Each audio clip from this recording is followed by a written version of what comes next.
Mesmerizing.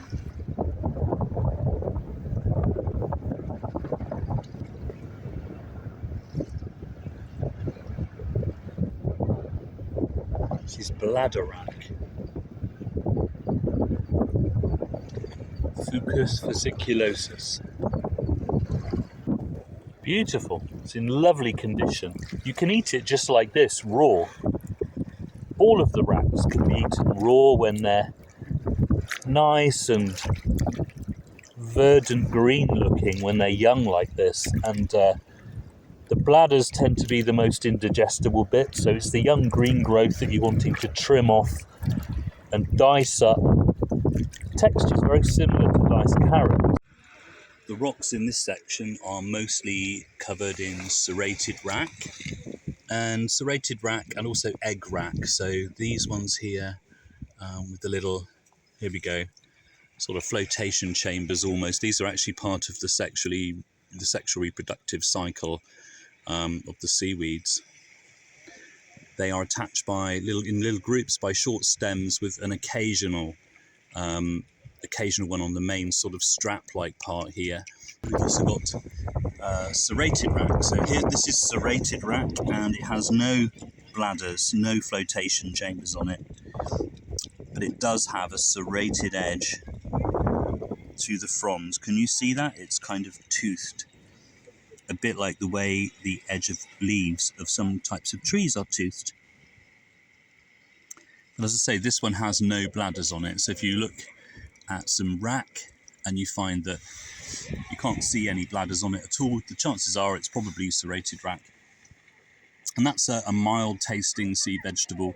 If it's nice and young growth like this, so this is not young growth, by the way, this is probably egg rack, but that's not young growth. Young growth looks like this.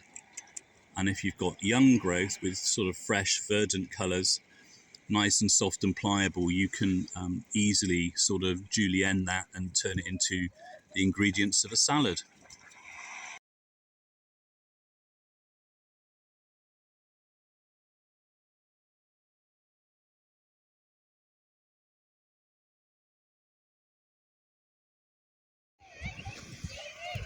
And this is pepper dulse, one of our finest culinary seaweeds, but it doesn't grow very large. In fact, it's usually pretty tiny. Here it is.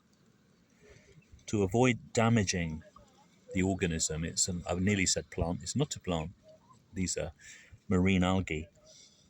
They're attached to the rocks by a little holdfast, and we don't pull that holdfast off. So what we do is we snip them off with scissors if you want to harvest some.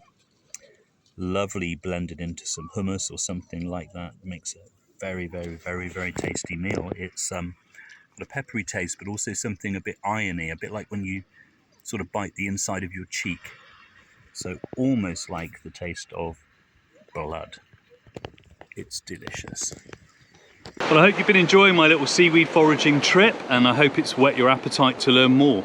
I'll be out foraging for seaweeds at various different times throughout the year, and lots of different kinds too.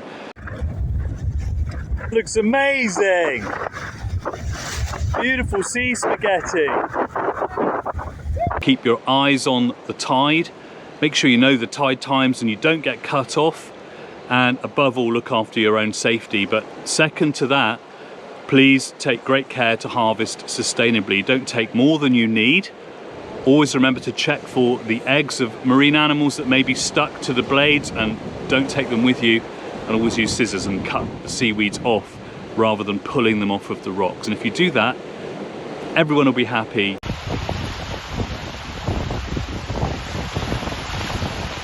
Enjoy yourself, guys. Take care. Bye.